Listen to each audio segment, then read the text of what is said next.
بسم الله الرحمن الرحيم.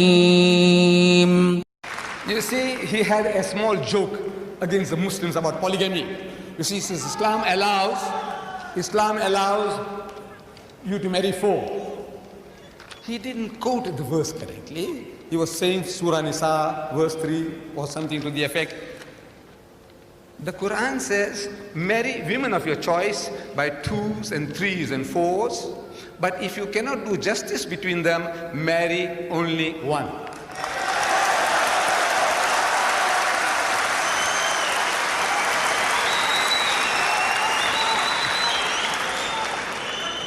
The only religious book, I'm saying the only religious book on the face of the earth, which has this expression, marry only one, is the Quran. There is no other book on earth.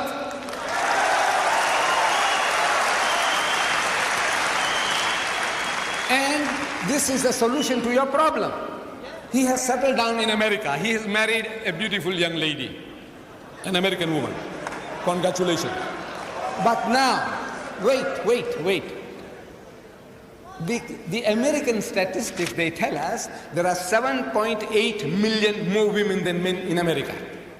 That's almost 8 million more women in your country, sir, the land of your domicile. 8 million women who can't get husbands.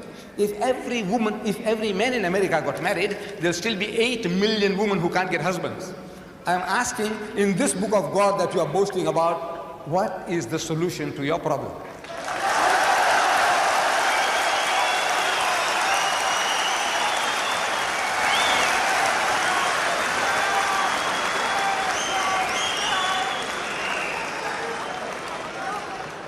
Jimmy Swaggart.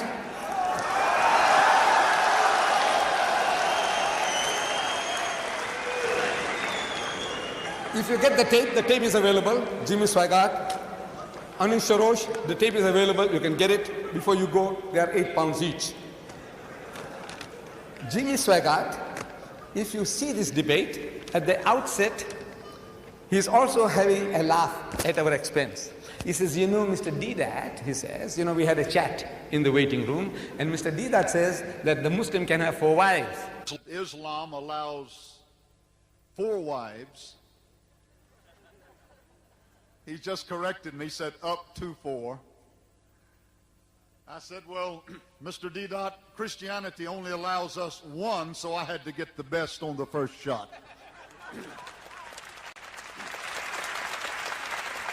But you see, Christianity allows us only 1. And I had to choose the best.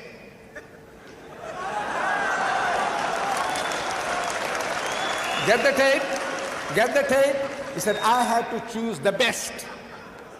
And you know, the best was not good enough.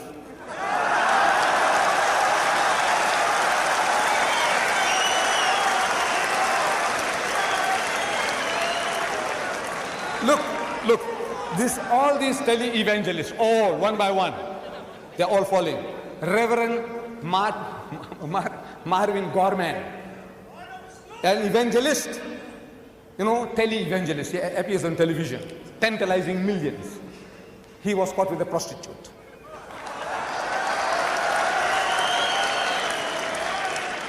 Jim Becker, with Jessica Hans, another prostitute. Jimmy Swaggart, average of 2 trips a month to the prostitute for his satisfaction. I said, you laugh at us? You are a fool. I said, the laugh is on you.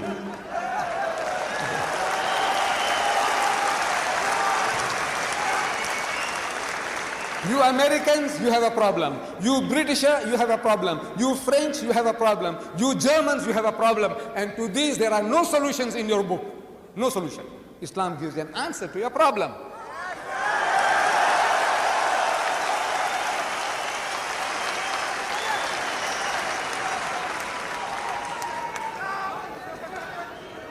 Divorce. Brother Shorosh was talking about divorce. You know how the Muslims. Look, when you malpractice, when you do something against your own teaching, you are culpable. No doubt the general Muslim community seems to have got that idea that when you want to divorce your wife, you just have to say talak, talak, talak. But he's supposed to have known the Quran. There is a chapter in the Quran, the whole chapter is called Surah Talak, meaning chapter divorce. You must have read it. Surah Talak. Talak means divorce.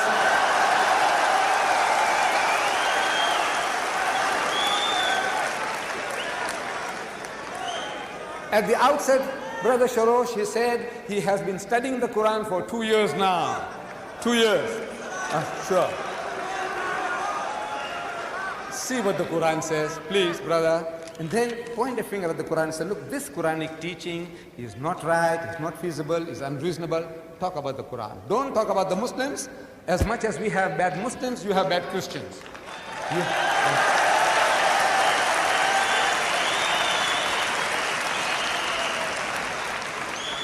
He also quoted a Quranic verse, La ikraha fid din, which means there is no compulsion in religion. Compulsion is worthless. At the point of the gun or the knife, you force somebody to say, read the Shahada, the Kalima, the Creed of Islam, and the man is forced to read. What is it worth? Nothing. There is no compulsion in religion. But the insinuation is that the Muslims were doing compulsion. I said, look, my brother, Sharosh, you are a proof that the Muslims didn't use any compulsion for 1,400 years.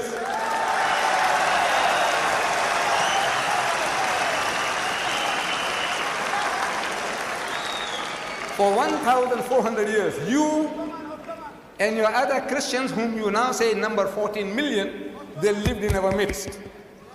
In Egypt, the Muslims have been the overlord of that country for 1,400 years.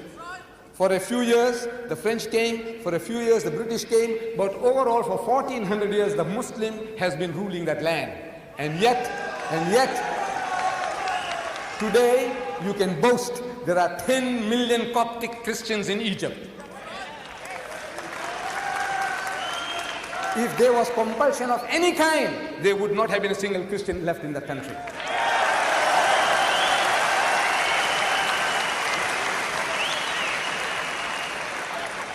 The Muslims ruled Spain for 800 years. 800 years. We, because we failed to deliver the message, we were kicked out. We were kicked out. Shame on us. We didn't fulfill our obligations. But if they had used any type of force, even economic force, for 800 years, there would not have been a single Christian left in that country.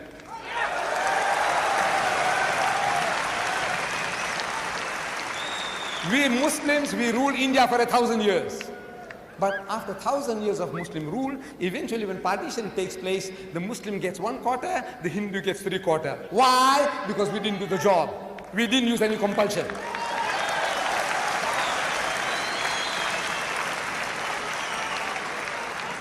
And which Muslim army went to Indonesia? Which Muslim army went to Nigeria?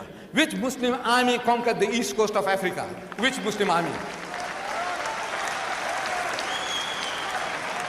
Today, the Britisher and the American, he's coming towards Islam. I want to know what sword? What sword? What sword is the Muslim using? The sword of the intellect. George Bernard Shaw, he said, if any religion has a chance of conquering England, nay Europe, within the next 100 years, so that religion is Islam.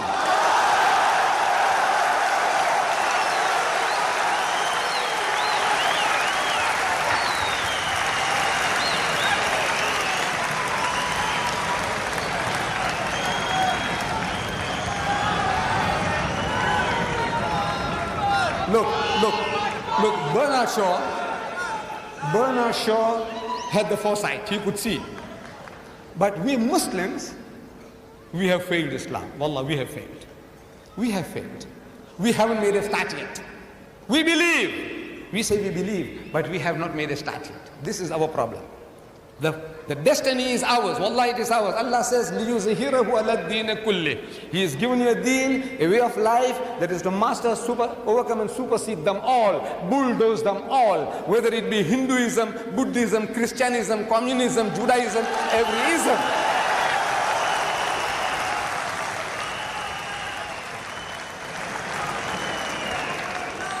Sword. Sword. I'm asking, what sword? Thomas Carlyle. Thomas Carlyle. Thomas Carlyle in 1840.